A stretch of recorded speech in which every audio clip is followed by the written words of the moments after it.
Men sizga Alloh subhanahu va taolo haqida gapirmoqchiman. Iltimos, diqqat bilan eshiting. Alloh sizni gunoh qilayotganingizni ko'radi. Keyin qalbingizga pushaymonlik soladi.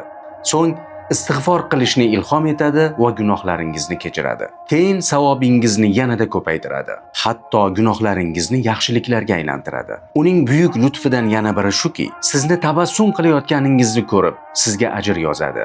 Sizni dard chekkan holingizda ko'rib, gunohlaringizni kechiradi. Gunoh bilan savob o'rtasida siz doimo Allohning mehr va lutfi ichidasiz. Agar Alloh bir narsani iroda qilsa, hayot qonunlari ham o'zgaradi. Dengiz cho'ktirmaydi, olov yondirmaydi, tog' itoatsizlik qilmaydi, baliq ham hazm qilmaydi. Azob ham to'xtaydi. Shuning uchun bu mumkin emas demang. Men sizga Alloh haqida gapiryapman. Agar Alloh sizni yaxshi ko'rsa, osmon ahli ham, yer ahli ham sizni yaxshi ko'radi. Jannat esa unga kirishingizdan oldin qalbingizga joylashadi. Alloh yagona suyanch va panohdir. U bizga bo'yin tomirimizdan ham yaqinroqdir. U bizni ko'radi, biz esa uni ko'rmaymiz. Shunday bo'lsa-da, u bizni sharmanda qilmaydi, balki ayblarimizni yopadi.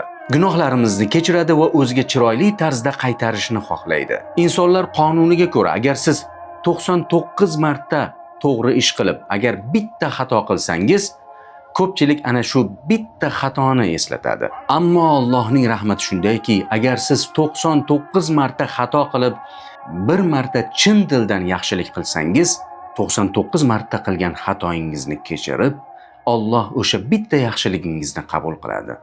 Ey Alloh, sen naqadar karamli va mehribonsan. Ar-Rahman alal arshi istawa. Bu yerda Alloh taolo Al-Jabbar yoki Al-Qawi demadi, balki Ar-Rahman deb zikr qildi. Holbuki azob ham, jazo ham, kasallik ham, sinov ham uning qo'lidadir. Bu esa uning rahmati kengligini anglatadi. U sizni qo'rqitishni emas, qalbingizga xotirjamlik solishni istaydi. Sizni o'zidan uzoqlashtirishni emas, o'ziga yaqinlashtirishni xohlaydi. O'z karami bilan sizga mol-dunyo beradi. Keyin sadaqa qilishni qalbingizga soladi. So'ng muhtoj bandani ro'parangizga chiqaradi. O'zi bergan moldan sadaqani qabul qiladi va o'zi rizqingizga baraka beradi. Alloh taolo qudsiy hadisda marhamat qiladi. Agar bandam gunoh qilishni istasa, uni qilmaguncha yozmanglar. Agar qilsa, bir gunoh qilib yozinglar.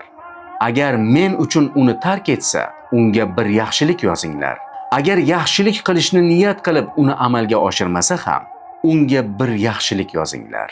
Agar uni bajarsa, 10 barobardan 700 barobargacha savob yozinglar.